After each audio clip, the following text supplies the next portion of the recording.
When red wine exploded across my $50,000 rental gown, I smiled at my daughter-in-law and calmly told her she'd just made the biggest mistake of her privileged life. I walked out of that wedding reception with wine dripping from my designer beadwork, and by the time I reached my car, I'd already decided to destroy her family's empire. 3 months later, she'd learn exactly what happens when you humiliate a woman who spent 30 years as a forensic accountant. If you're watching this story, let me know in the comments where you're from and what you think you'd do in my situation. This gets wild, and I promise you won't see the ending coming. But let me back up and tell you how we got to that moment, because the devil, as they say, is in the details. The whole disaster started 6 months earlier when my son David announced his engagement to Vanessa Ashford. I should have known right then that trouble was brewing. Not because she wasn't lovely, she was absolutely stunning in that perfectly polished way that money can buy, but because of how she looked at me during that first family dinner, like I was a piece of furniture that didn't quite match the decor. "Mom, Vanessa's family owns Ashford Industries," David had said. His chest puffed with pride. "You know, the shipping company?" I knew Ashford Industries all right. Any accountant worth her salt knew them. Multi-billion-dollar empire, fingers in everything from logistics to real estate. Old money, the kind that builds dynasties and buys politicians. The wedding planning was a nightmare from day one. Vanessa had ideas, all of them expensive and most of them designed to remind everyone exactly which family was footing the bill. The venue had to be the Ritz-Carlton. The flowers had to be imported from Belgium. The photographer had to be some celebrity artist who charged more per hour than most people made in a month. The dress was Vanessa's idea, too. "You simply must wear something spectacular, Margaret. Divine, and $50,000 for a rental." I nearly choked when I saw the price tag, but Vanessa just waved it away. "Consider it our gift to you. You're going to be family after all." The wedding day dawned perfect. The ceremony was at the family estate with 300 of their closest friends. I counted maybe 20 people from our side, lost in a sea of society faces I recognized from newspaper columns. During the reception, I was making small talk when it happened. I was holding a glass of water, gesturing while telling a story about David's childhood, when a single drop fell from my glass onto the hem of Vanessa's dress. One drop. "Oh my goodness, I'm so sorry." I'd immediately grabbed my napkin, reaching to blot the barely visible spot. That's when Vanessa's face changed.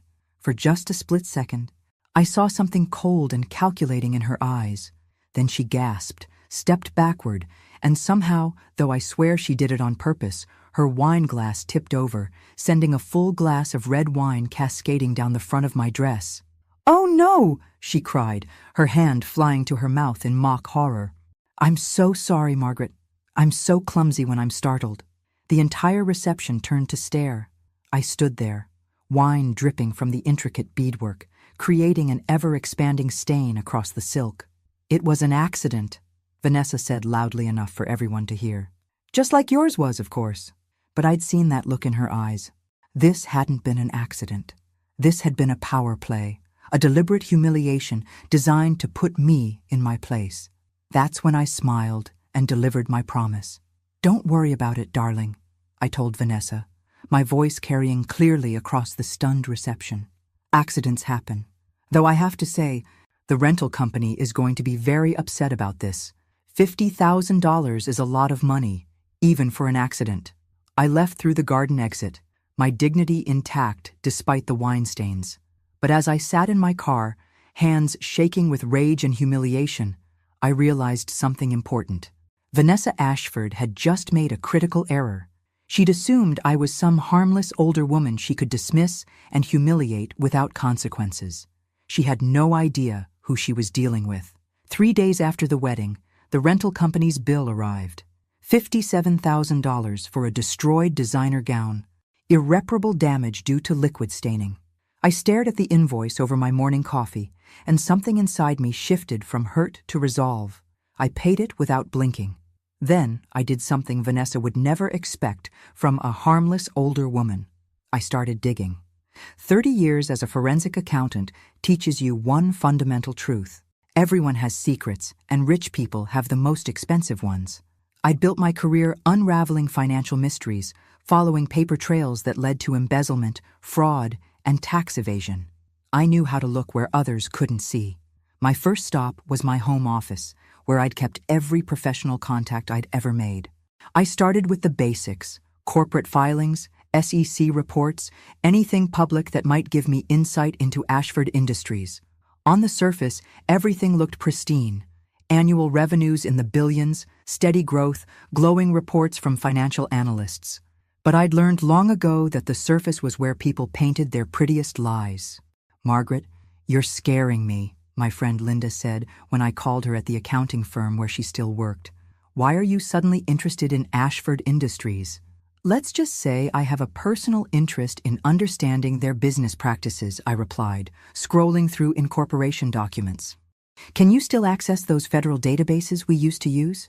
That evening, David called. I could hear the strain in his voice before he even spoke. "Mom, Vanessa's really upset about the dress thing. She feels terrible about the accident." I set down my teacup with deliberate precision. "I'm sure she does. The thing is, her father wants to pay for the cleaning bill, make things right. How generous of him.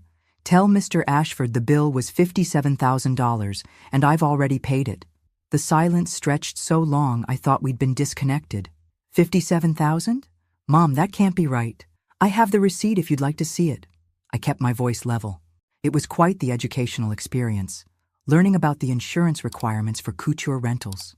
"Jesus, Mom, I had no idea. Vanessa said it was just a regular dress." "Interesting. So the new Mrs. Turner had been feeding her husband lies already. Well, now you know. Consider it a wedding gift to your bride, a lesson in the cost of actions." "That's not fair." "It was an accident." The words hung between us like a challenge. I could tell him what I'd seen in his wife's eyes, the calculated coldness before she spilled that wine. But David was still in the honeymoon phase. "Of course it was, dear. I'm sure Vanessa would never deliberately humiliate someone, especially not at her own wedding." My son wasn't stupid.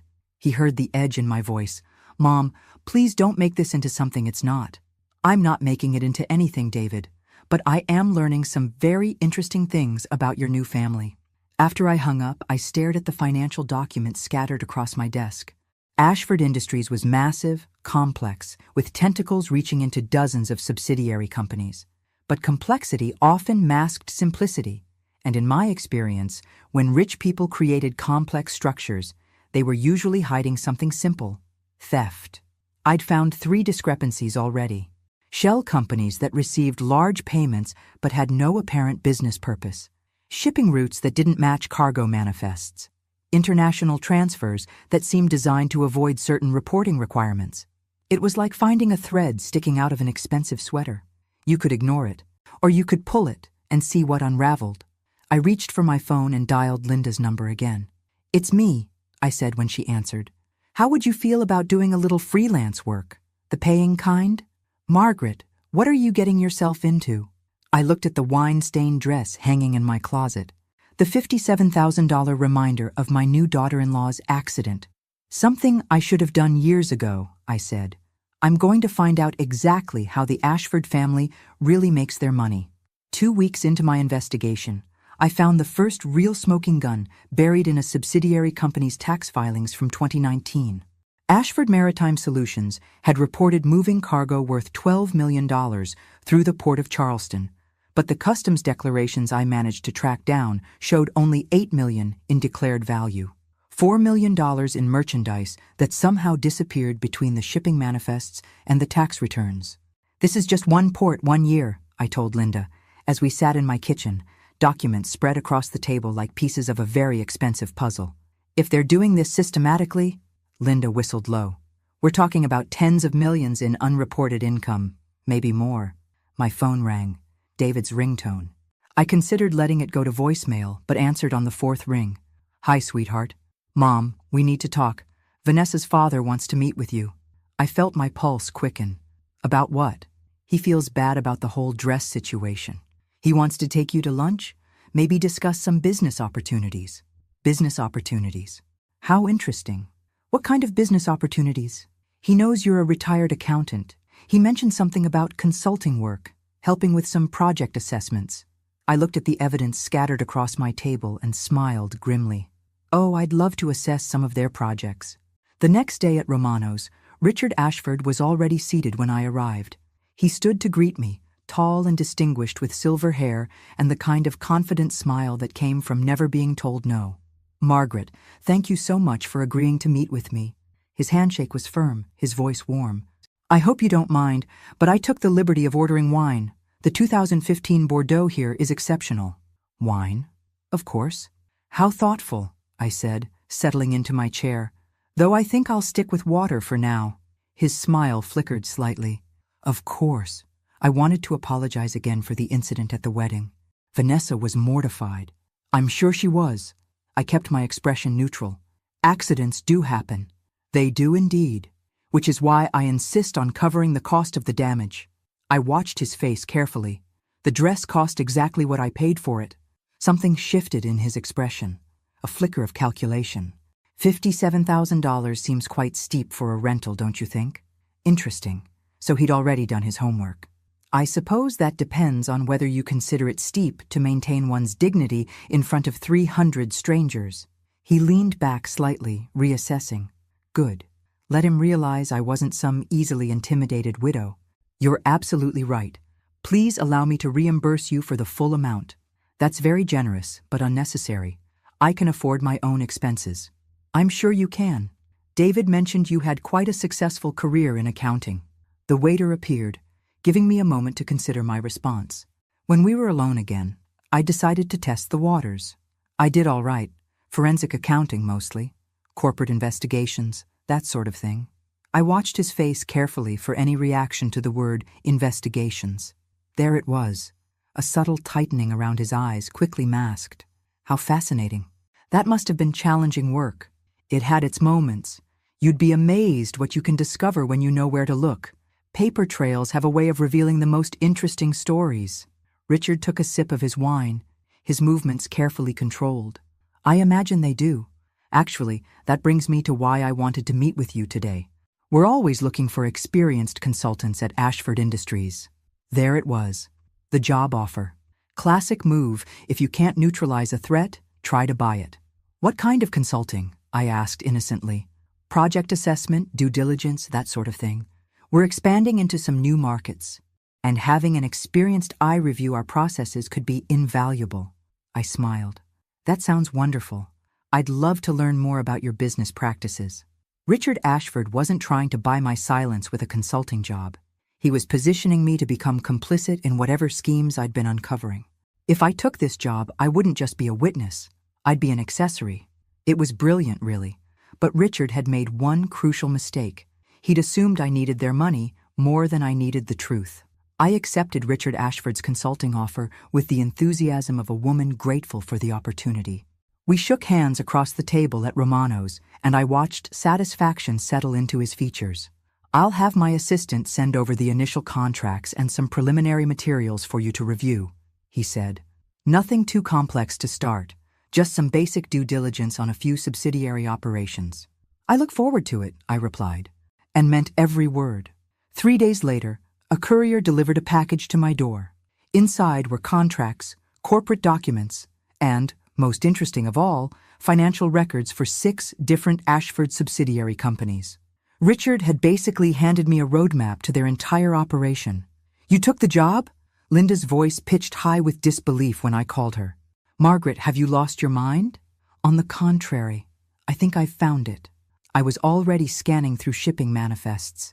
They've just given me legal access to exactly the information I need to build a case against them. A case you're now contractually obligated to keep confidential. I paused in my document review. Actually, no. The confidentiality clause only applies to proprietary business information. It specifically excludes any obligation to conceal illegal activities. That evening, David called just as I was discovering some particularly creative accounting in the records for Ashford Maritime Solutions. Mom, Vanessa told me her father offered you a consulting position. That's great news. It's certainly interesting work, I agreed, highlighting a transaction that showed the same cargo being reported to 2 different tax jurisdictions at wildly different values. Vanessa thought maybe we could all have dinner this weekend to celebrate. That sounds lovely. Dear, Though I should warn you, I might have some questions about the family business. Mom, David's voice carried a warning. I hope you're not planning to cause any trouble. The words hit me like a slap. Trouble? David, I'm doing the job your wife's father offered me. If that causes trouble, perhaps you should ask yourself why. By midnight, I'd identified a pattern that made my blood run cold. The discrepancies weren't random accounting errors. They were systematic, sophisticated, and pointed to something much larger than I'd initially suspected. Ashford Industries wasn't just hiding income from the IRS. They were moving money in patterns that suggested money laundering on an international scale. Shell companies in the Cayman Islands received payments from cargo that was declared at one value to U.S. Customs, but sold at much higher prices to end buyers. I sat back in my chair, the magnitude of what I'd discovered settling over me. This wasn't just about tax evasion anymore. This was about a family that had built their empire on systematic criminal activity. My phone buzzed with a text from David. Looking forward to dinner Saturday. Vanessa's excited to see you. I stared at the message, thinking about my son's naive enthusiasm, his beautiful criminal wife, and the family of felons he'd just married into. David had no idea what he'd stumbled into, but he would listen to evidence. He would have to. I picked up my pen and began making notes for my report. If the Ashfords wanted a consultant's professional opinion on their business practices, I was going to give them exactly what they'd asked for. And when I was finished, David would finally understand why his new family had been so eager to welcome him into their world. The real question was whether he'd choose truth over comfort when the moment came. Saturday dinner at David and Vanessa's new house was a masterclass in performance art. Their home was a wedding gift from Daddy, a colonial revival worth at least $4 million, complete with circular driveway and professionally landscaped gardens. Isn't it gorgeous? Vanessa gushed as she led me through rooms that looked like they'd been staged for a magazine shoot. Daddy insisted on hiring his decorator. I made appropriately appreciative noises while mentally calculating the property value. Conservative estimate. More money than David could earn in 50 years of marketing work. David appeared from the wine cellar, carrying a bottle that probably cost more than most people's car payments. Mom, you have to try this. It's from the same vineyard where we stayed on our honeymoon. I accepted the glass, noting the vintage. 2005, Brunello di Montalcino, $1,500 a bottle. It's lovely, I said, taking a small sip. Though I have to ask, David, how exactly are you affording all this? The question hung in the air like smoke. Vanessa's smile flickered, and David shifted uncomfortably. Well, Vanessa's family has been very generous. Generous how? I kept my voice light. Gifts? Loans? Employment opportunities? Mom, David's voice carried that warning tone again. We're doing fine financially. Before either of them could answer, my phone chimed with an email notification. It was from my contact at the Treasury Department, a former colleague who owed me several favors. Margaret, found what you were looking for. Ashford Industries flagged for suspicious activity reports in 2019 and 2021.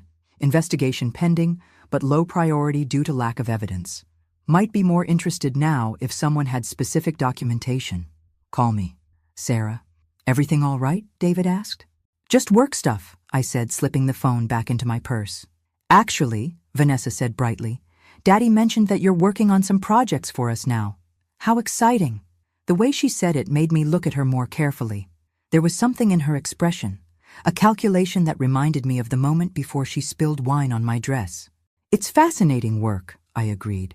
Your father's business model is quite innovative. He's brilliant, Vanessa gushed, always finding new opportunities, new markets to explore. He says the key to success is staying ahead of regulations. Staying ahead of regulations. That was certainly one way to put it. It wasn't until dessert that Vanessa dropped her first real clue about what they actually knew. Margaret, I hope you don't mind me asking, but have you found everything you need in the materials Daddy gave you? The question was casual, but her eyes were sharp. I'm making good progress, I replied carefully. Though some of the subsidiary structures are quite complex, I might need to dig deeper into the international operations. David and Vanessa exchanged a quick glance, so fast I almost missed it. I'm sure Daddy would be happy to provide additional documentation, Vanessa said. He's very committed to transparency. Transparency. from a family running what appeared to be a sophisticated money laundering operation. That would be helpful, I said, especially the customs declarations for the Caribbean routes. Some of the cargo values seem inconsistent. This time, the glance between them was unmistakable.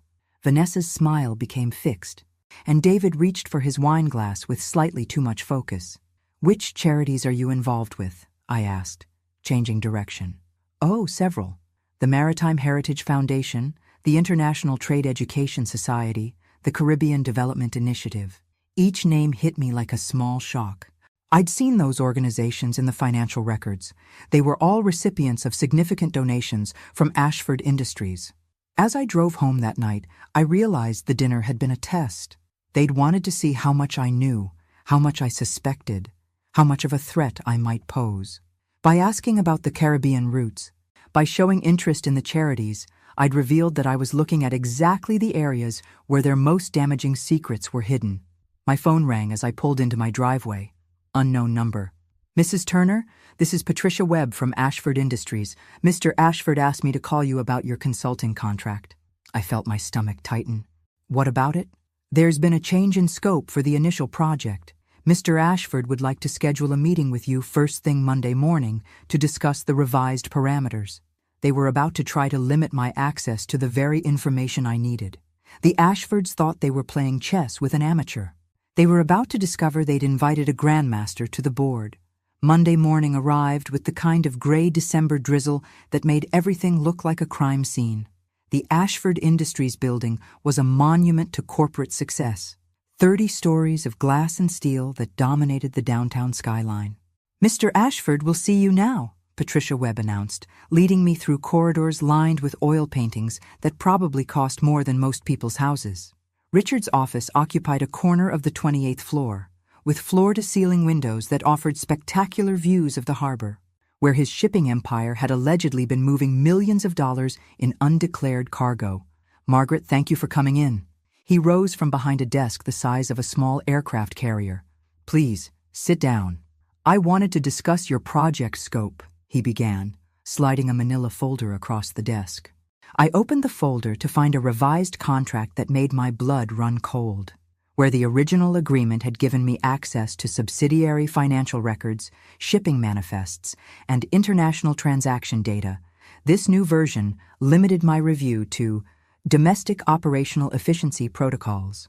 In other words, they wanted me to analyze office supplies while staying far away from anything that might reveal actual crimes. "This is quite a change," I said carefully. "We realized the initial scope was perhaps too ambitious. Starting smaller will allow you to get familiar with our systems." The lie was so smooth, so practiced, that I almost admired his skill. "I see. And if I were to continue with my current analysis of the international shipping protocols, would that be a problem?" The question hung between us like a blade. Richard leaned back in his chair, and for a moment his mask slipped just enough to show me the steel underneath. "Margaret, I think there might be some confusion about your role here. You're a consultant, not an auditor. Of course, though in my experience the two often go hand in hand. Not in this case." His voice carried a note of finality. "The revised contract clearly outlines your responsibilities." I looked down at the contract again, reading the subtle legal language that would effectively muzzle me. If I signed this, I'd be locked into a consulting role that gave me access to nothing useful while creating a paper trail that showed I'd reviewed and approved their operations. Classic corporate whitewashing. It was brilliant, and it would have worked perfectly if they'd been dealing with someone who actually needed the money. "This is very generous," I said, closing the folder, "but I'm afraid I can't accept these terms." Richard's eyebrows rose slightly. "I beg your pardon?"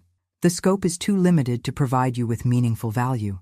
If you're not interested in a comprehensive analysis, I don't think I'm the right consultant for this project." The silence stretched between us while Richard recalculated. This clearly wasn't the response he'd expected. "Margaret, I hope you're not making this decision lightly. Opportunities like this don't come along often." There it was, the implicit threat. Play ball or lose access to the game entirely. "I understand completely," I replied. "But my professional reputation is built on providing thorough, comprehensive analysis." Richard stood up, moving to the window with his back to me. When he spoke again, his voice had lost all pretense of warmth. I think you should consider your position carefully, Margaret. Family relationships can be delicate, especially when outside conflicts create unnecessary stress.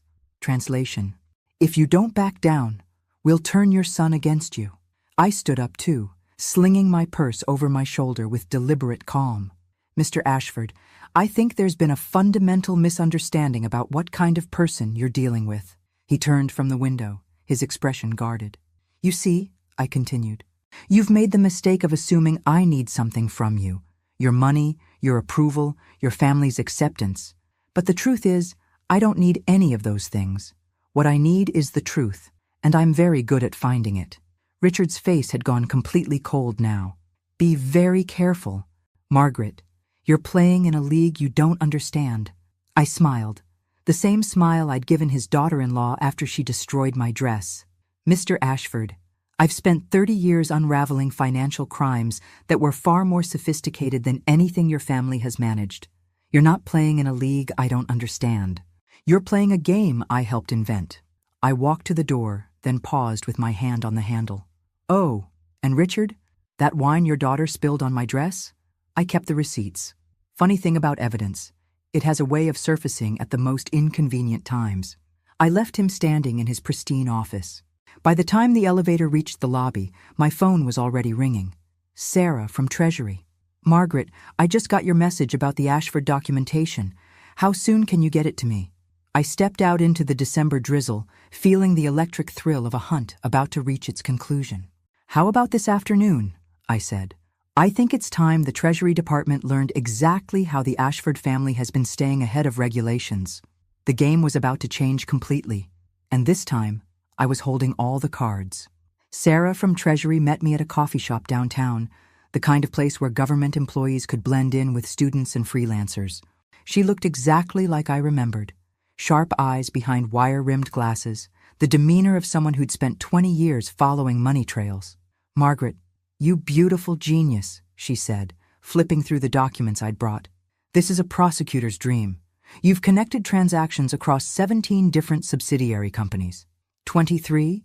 Actually, I found 6 more over the weekend. I sipped my coffee, watching her face light up. The Caribbean routes alone show nearly $40 million in unreported income over 3 years. Sarah whistled low. And you got all this from their own internal records? Richard Ashford hand-delivered it to my house. Signed, sealed, and legally obtained through a consulting contract that gives me explicit permission to review their financial operations. What about the confidentiality clause? I smiled. Read paragraph 7, subsection C. The confidentiality obligation specifically excludes any requirement to conceal illegal activities. Richard's lawyers were so confident they built their own loophole. Sarah laughed, shaking her head. These people really thought they were untouchable, didn't they? For 30 years, they've been right. I pulled out another folder. But here's where it gets interesting. The money laundering operation isn't Richard's brainchild. It's a family business that goes back to his father. I showed her the historical records I dug up, incorporation documents and tax filings that revealed a pattern spanning 3 decades. The Ashfords have been using their legitimate shipping business to move dirty money since the 1990s. Drugs, arms dealing, human trafficking. They don't care what they're laundering as long as the price is right. Sarah's expression grew grim. How much are we talking about total? Conservative estimate? $200 million in unreported income. If we factor in the money they've laundered for other criminal organizations, we're looking at transactions totaling over $1 billion. She closed the folders, her mind clearly racing. Margaret, you realize what you've just handed me? This isn't just tax evasion anymore. This is RICO territory. We're talking about dismantling an entire criminal empire. Good, I said simply. They earned it. My phone buzzed with a text from David. Mom, can you call me? Something's happened. I called David back as I walked to my car. He answered on the first ring, his voice tight with panic. Mom, where are you? Downtown. What's wrong? I just got a call from Vanessa. She said her father had a meeting with you this morning. And now there are federal agents asking questions at their office. I felt a thrill of satisfaction. Sarah hadn't wasted any time. Federal agents asking what kind of questions?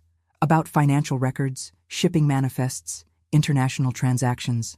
Mom, please tell me you didn't do anything stupid. Stupid. That was an interesting choice of words from someone who'd married into a crime family. David, I did exactly what Vanessa's father hired me to do. I analyzed his business practices and provided my professional assessment. To the FBI? To the appropriate authorities, yes.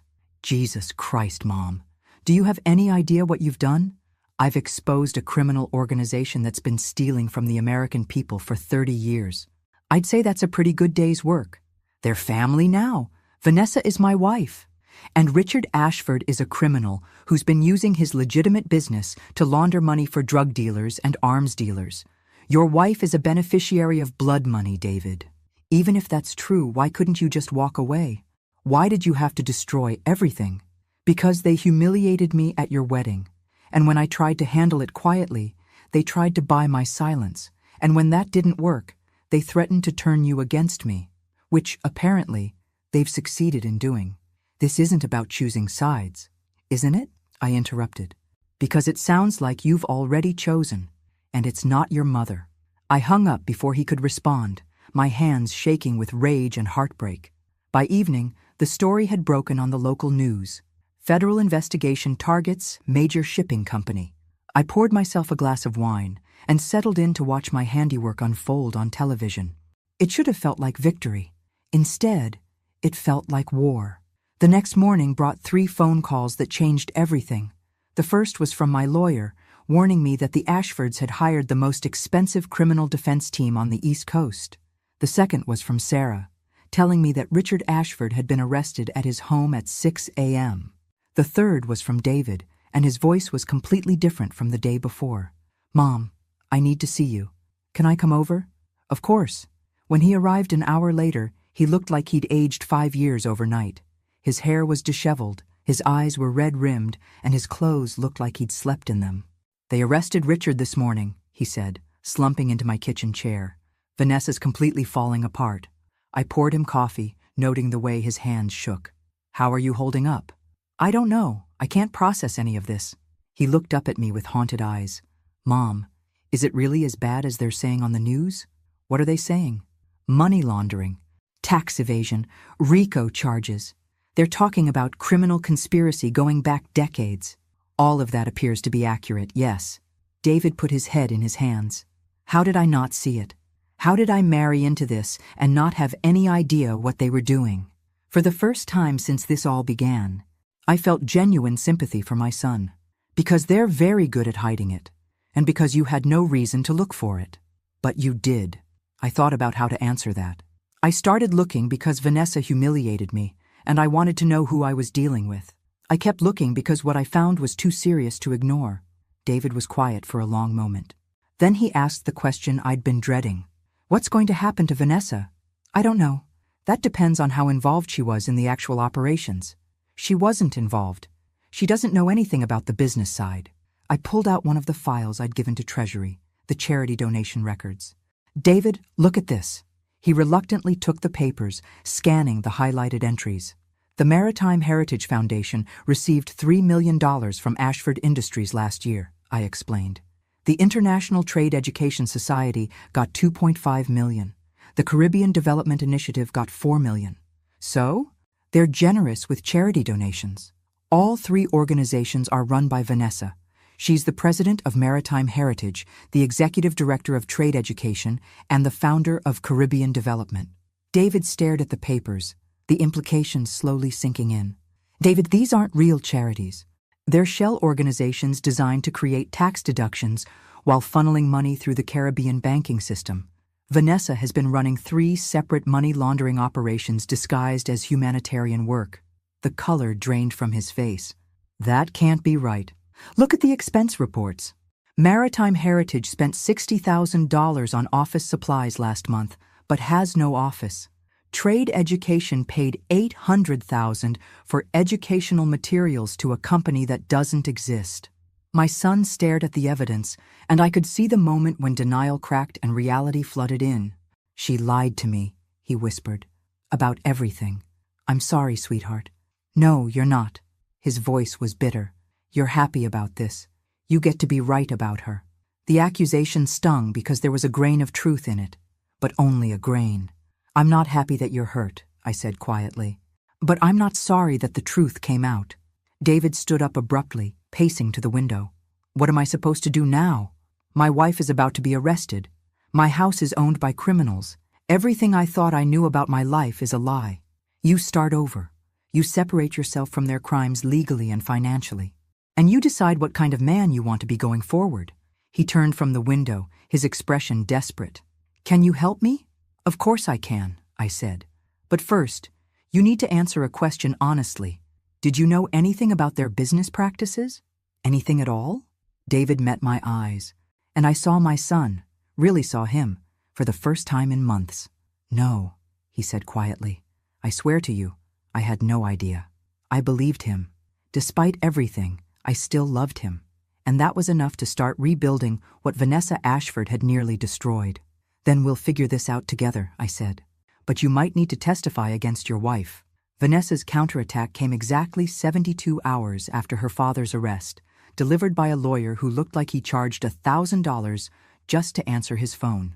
"Mrs. Turner, my client has some concerns about your recent actions," he said, settling into the chair across from my kitchen table with practiced confidence. Marcus Blackwood was old-school Boston establishment, Harvard law, expensive suits, and the kind of political connections that could make problems disappear. If the Ashfords had hired him, they were playing for keeps. "I'm sure she does," I replied, pouring myself tea with deliberate calm. "Would you like some coffee, Mr. Blackwood?" "This isn't a social call." He opened his briefcase with surgical precision. "My client believes you've acted in bad faith regarding your consulting agreement with Ashford Industries." "How so?" "You used your position of trust to gather information for the specific purpose of damaging the family business. That constitutes corporate espionage, breach of fiduciary duty, and possibly criminal conspiracy." I sipped my tea, letting him finish his speech. Marcus Blackwood was good, very good. Under different circumstances, I might have been intimidated. "Mr. Blackwood, have you actually read the consulting contract?" "Of course." "Then you know that paragraph 7, subsection C, specifically excludes any obligation to conceal illegal activities. Your client's father signed a contract that gave me explicit permission to report exactly what I reported." His confident expression flickered slightly. "The contract was signed under false pretenses." "Did I?" "Because as I recall, Richard Ashford offered me the position after I'd already asked pointed questions about shipping discrepancies and customs declarations. If he chose to hire someone who was asking the right questions, that suggests either remarkable stupidity or remarkable arrogance. My client was 19 when these alleged activities began. Your client was running 3 separate money laundering operations disguised as charities." I interrupted. "The youngest shell company was incorporated when she was 25. Try again." Blackwood's jaw tightened. "Those were legitimate charitable organizations." I pulled out a folder and slid it across the table. Caribbean Development Initiative donated $2 million for hurricane relief to St. Lucia in 2023. St. Lucia didn't have any hurricanes in 2023. The money went to a bank account in Grand Cayman, controlled by Vanessa's offshore trust. He didn't touch the folder. Charitable organizations can make grants. The Maritime Heritage Foundation spent $800,000 on a maritime education program for disadvantaged youth. The program doesn't exist. The money went to pay for Vanessa's house, her cars, and what appears to be a very expensive jewelry collection. These are accounting errors, at worst. Mr. Blackwood. I leaned forward, letting steel creep into my voice. I've been tracking financial crimes for 30 years. I know the difference between accounting errors and systematic fraud. Your client didn't just know about her family's criminal activities. She was an active participant. For the first time since he'd arrived, Marcus Blackwood looked genuinely concerned. "What do you want?" he asked finally. "I want the truth. I want justice. And I want my son to understand exactly what kind of woman he married. Your son doesn't have to be involved in this." I almost laughed at the transparent manipulation. "My son is already involved. He's married to your client, he's living in a house bought with criminal proceeds, and he's been unknowingly benefiting from money laundering operations for months. We can protect him." "From what? From the truth?" Blackwood shifted tactics. "Mrs. Turner, you're a mother. Surely you understand the importance of family loyalty. Vanessa is your daughter-in-law now. She became part of my family when she threw wine on my dress to humiliate me in front of 300 people. Everything that's happened since then has been a direct result of that choice. This is about revenge. This is about consequences. Vanessa thought she could treat me like garbage because I was just some middle-class nobody who didn't matter. She was wrong. My phone buzzed with a text from David. FBI wants to interview me tomorrow. Can you be there? I showed Blackwood the message. It looks like your client's husband is ready to cooperate with federal authorities. I'd suggest you advise her to do the same. Blackwood stood up, snapping his briefcase shut with barely controlled frustration. This isn't over, Mrs. Turner. You're absolutely right, I agreed. It's not over. It's just getting started. After he left, I called Sarah to give her a heads up about the legal maneuvering. They're going to try to paint you as a vindictive mother-in-law, she warned. Let them try. I have 30 years of professional credibility and a paper trail that shows exactly how I obtained the evidence. What about your son? I looked out at my garden. Roses and lavender that had taken years to establish but now bloomed beautifully with proper care. My son is going to learn that sometimes the right thing to do is also the hardest thing to do, I said. The Ashfords were about to discover that good men could be very dangerous when they finally decided to stop being naive. The breakthrough came from an unexpected source. Vanessa herself, in a moment of breathtaking stupidity that would have been hilarious if it hadn't been so perfectly predictable. David called me at 7 a.m, his voice tight with barely controlled fury. Mom, I need you to come over right now. And Mom, you were right about everything. I arrived at David's house to find FBI agents loading boxes into unmarked vans while neighbors clustered on sidewalks, whispering behind their hands. David met me at the door, his face gray with exhaustion and shock. They arrested Vanessa an hour ago, he said without preamble. But that's not the worst part. He led me to his home office, where Agent Sarah Chen from the FBI was waiting with files spread across his desk. Mrs. Turner, Agent Chen nodded. Yeah. Thank you for coming. We have a situation that I think you'll find interesting. She gestured to bank statements and wire transfer records. Your daughter-in-law made some very poor decisions after her father's arrest. Instead of laying low, she decided to move money.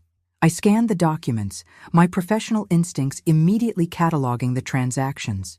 She was trying to liquidate assets before they could be frozen. Exactly. $18 million moved to offshore accounts in the Cayman Islands, Switzerland, and Singapore, all within 48 hours of Richard Ashford's arrest. That's not just money laundering, I realized. That's obstruction of justice, and conspiracy to commit fraud, and destruction of evidence. Agent Chen smiled grimly. Your daughter-in-law just graduated from potential witness to primary defendant. David sank into his desk chair, staring at the evidence. She told me she was just consolidating accounts to help with legal fees.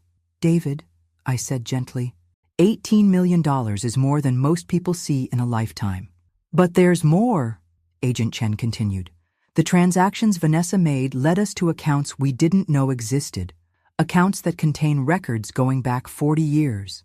She pulled out another folder. The Ashford money laundering operation isn't just a family business. It's part of a larger criminal network that includes arms dealing, human trafficking, and drug distribution across the entire eastern seaboard. I felt my breath catch. How large a network? 17 different criminal organizations. Combined revenue of over $3 billion annually. The Ashfords weren't just laundering their own money. They were providing financial services to some of the most dangerous criminal enterprises in North America. David looked up from the bank statements, his face pale. You're saying Vanessa's family was working with drug dealers? And worse, Agent Chen confirmed.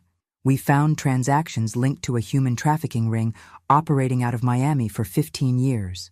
The Ashfords provided shipping services and financial laundering for operations that enslaved over 200 women and children.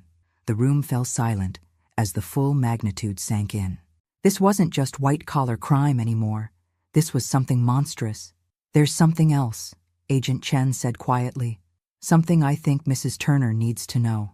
She pulled out a final document, a wedding guest list from David and Vanessa's reception. We've been analyzing the attendees at your son's wedding. Do you remember a man named Victor Kozlov, mid-50s, heavily accented, sat at table 12? I remembered him vaguely, a quiet man who'd seemed out of place among the society crowd. Viktor Kozlov is the head of a Russian organized crime syndicate based in Brighton Beach. He was at your son's wedding as Richard Ashford's guest. My blood ran cold. You're saying I was in the same room with one of the most wanted criminals in the country, yes, along with representatives from 3 other major criminal organizations. David stood up abruptly, pacing to the window. This is insane. None of this can be real. Your wedding reception was essentially a business meeting for the largest criminal enterprise on the East Coast.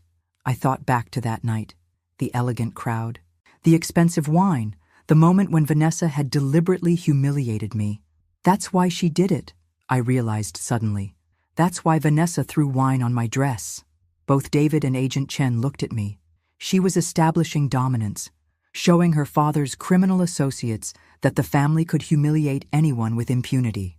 It wasn't just personal cruelty, it was a demonstration of power. Agent Chen nodded slowly. These organizations respect strength and despise weakness. Publicly humiliating someone and getting away with it would have sent a very clear message. David turned from the window, his expression a mixture of horror and fury. She used our wedding to intimidate my mother in front of criminals? Your wedding was never about marriage, David, I said quietly. It was about business. You were just the prop that made it look legitimate. For a moment, my son looked like he might be sick. Then something hardened in his expression, a resolve I hadn't seen since he was a teenager. What do you need me to do? He asked Agent Chen. Testify. Against all of them. We're going to dismantle this entire network, but we need someone on the inside who can verify the family dynamics, the business relationships, the way money flowed through their operations. David looked at me, and I saw the boy he'd been and the man he was becoming. Will you help me? He asked. I thought about the wine-stained dress, then about the 200 enslaved women and children whose suffering had funded my son's fairy tale wedding. Of course, I said. Let's destroy them all. The trial of United States versus Ashford began on a Tuesday morning in October at Yuansiki, almost exactly 1 year after that disastrous wedding reception. I sat in the gallery watching federal prosecutors lay out their case against Richard Ashford, his daughter Vanessa, and 14 co-conspirators who represented what the media had dubbed the largest organized crime syndicate in Eastern Seaboard history. David sat 3 rows ahead of me, dressed in his best suit, ready to testify against the woman he'd once loved enough to marry. The transformation in my son over the past year had been remarkable. Gone was the naive young man who'd been dazzled by wealth, replaced by someone who understood that integrity couldn't be bought. The prosecution's opening statement was devastating. Assistant U.S. Attorney Jennifer Walsh laid out the evidence with surgical precision. 40 years of money laundering, $3 billion in criminal proceeds, connections to human trafficking that had enslaved hundreds of victims. Ladies and gentlemen of the jury, Walsh said, this case is about a family that built an empire on other people's suffering. They didn't just steal money, they facilitated crimes that destroyed lives. When it was my turn to testify, I walked to the witness stand knowing that every word would be scrutinized by defense attorneys who'd spent months trying to paint me as a vindictive mother-in-law. Mrs. Turner, Walsh began, please tell the jury how you first became aware of irregularities in Ashford Industries' financial practices. I looked directly at the jury, 12 ordinary Americans who would decide whether justice prevailed. I spilled a drop of water on my daughter-in-law's wedding dress, I said simply. She responded by deliberately throwing wine on my $50,000 rental gown. That incident made me curious about the kind of people I was dealing with. The prosecution methodically walked me through my findings. The shell companies, the offshore accounts, the shipping manifests that didn't match customs declarations. I testified for 6 hours, answering every question with the precision that had made me successful as a forensic accountant. Blackwood's cross-examination was predictably vicious. Mrs. Turner, isn't it true that you began this investigation for purely personal reasons? That you were motivated by anger and a desire for revenge? I was motivated by professional curiosity that led to moral obligation, I replied. When you discover evidence of crimes that have harmed hundreds of innocent people, your personal feelings become irrelevant. When David testified the following day, his voice was steady as he described his gradual awakening to his wife's true nature, I thought I was marrying someone who shared my values, he said. Instead, I married someone who viewed compassion as weakness and law-abiding citizens as marks to be exploited. The prosecution's case was airtight, built on financial records, recorded conversations, and testimony from former associates. But the moment that sealed everyone's fate came during Vanessa's own testimony. Against her lawyer's advice, she'd insisted on taking the stand, apparently believing she could charm her way out of federal charges. "Mrs. Turner," Walsh said during cross-examination, "you've testified that you had no knowledge of your family's criminal activities, but you were the president of 3 separate organizations that served as money laundering vehicles. How do you explain that?" Vanessa's composure finally cracked. "Those were real charities. We helped people." "Which people specifically?" We provided educational opportunities." "To whom? Can you name a single beneficiary of your educational programs?" The silence stretched for nearly a minute before Vanessa finally whispered, "I don't remember." "You don't remember because there were no beneficiaries. Were there?" That's when Vanessa made the mistake that destroyed whatever sympathy she might have earned. "So what if they were?" she snapped. "Everyone does it. Everyone with money finds ways to avoid paying taxes. The only difference is we got caught." The courtroom erupted. Judge Martinez banged her gavel repeatedly, but the damage was done. Vanessa had just confessed to criminal conspiracy in open court while showing complete contempt for the law. The jury deliberated for less than 4 hours, guilty on all counts. Richard Ashford received 45 years in federal prison. Vanessa got 25 years. 14 co-conspirators received sentences ranging from 5 to 30 years.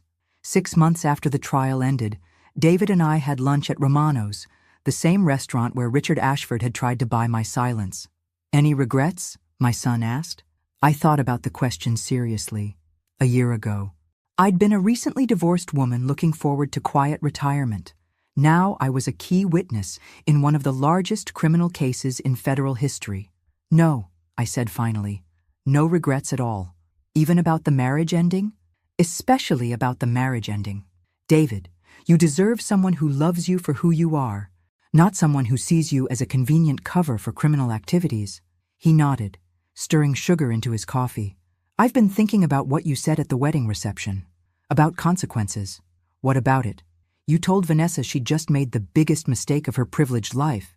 Did you know then how big a mistake it actually was?" I smiled, remembering that moment when red wine exploded across my dress and I realized I was dealing with someone who'd fundamentally underestimated me. I knew she'd chosen the wrong person to humiliate. I had no idea she'd chosen the worst possible person. The forensic accountant. "The forensic accountant," I agreed. "With 30 years of experience, unlimited time, and absolutely nothing left to lose." David laughed, the first genuinely happy sound I'd heard from him in over a year. "Mom?" "Yes?" "Next time I get married, will you run a background check on her first?" "Sweetheart," I said, "next time you get married. I'm running a background check on her entire family, their business associates, and anyone who's ever co-signed a loan with them." "Deal." As we finished lunch, I reflected on the strange journey that had brought us to this moment. A year ago, I'd thought my life was winding down. Instead, I discovered that sometimes your most important work begins when you finally stop accepting other people's limitations on what you're supposed to be capable of. Vanessa Ashford had tried to humiliate a harmless older woman at a society wedding. Instead, she'd awakened a forensic accountant with a lifetime of skills and nothing but time to use them. It had been the biggest mistake of her privileged life, and the best thing that had happened to mine. Thanks for listening. Don't forget to subscribe and feel free to share your story in the comments. Your voice matters.